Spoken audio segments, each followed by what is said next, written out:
Hello, today I'm going to show you how to put together the little devil easel card. Now this, when you cut it out, the score lines will be on the middle and that top piece, and that's how it's going to flip up. So you want to fold it that way. And the next thing we'll want to do is to piece together the actual little devil face. So you just go ahead and piece together those eyes. Quite simple, actually. I love the easel cards because they look a little bit complicated, but they're not that complicated. So we're going to add that, center that face panel, cut out face panel onto that darker piece. And then before I place the eyes, I like to dry fit them. And then those will be little eyelids, which I'm going to use a little pop-up foam tape for that. And I just wanted a little bit of accent around it to give it a little edge, so I'm using a little color box chalk ink.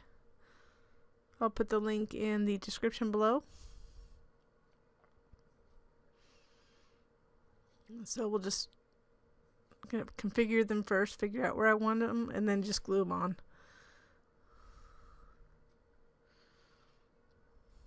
What would look cute on this is little googly eyes. If you didn't want to do all this piecing together, like big googly eyes that you get at, some of the dollar stores. So here I have some extra, she goes flying, I have some extra foam tape. I never get rid of it, even if it's an edge, because you can always use it on little pieces. So I just put it over the top edge of the eyes, kind of give it a little angle.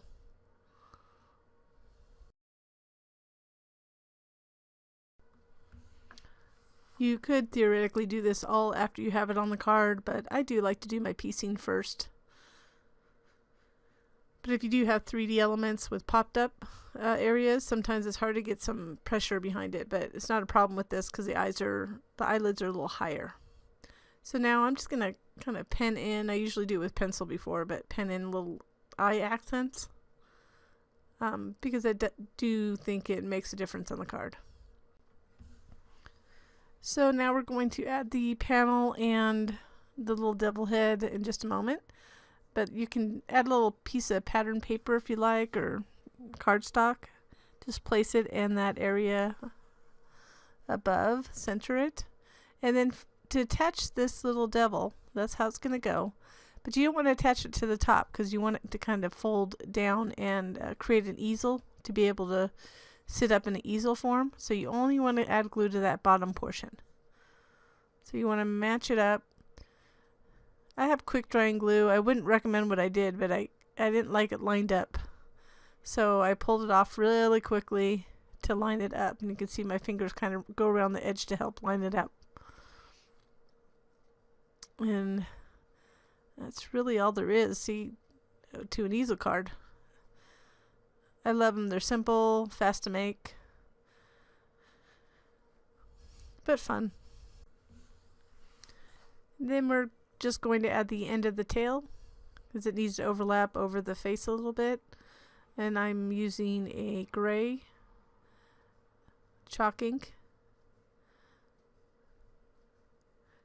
I like those because they go around the edges very easily. And I'll put a link again to that on the bottom in the notes. And then I did a little pop-up dot to pop up the end of the tail. Now I did duplicate the front panel to make an inside panel, but it includes a separate panel for that. And then we're going to put together the little pitchfork. And this is simply to help hold the card in easel format when it gets opened. And we're going to have to put pop dots below it in order for it to raise it up so it'll hold. So there's pop dots or foam tape behind there to give it a little bit of height. Making sure that the tip of the head fits to the right of that pitchfork head. That's it. It fits in an A2 envelope. I hope you enjoyed the project and thank you for watching.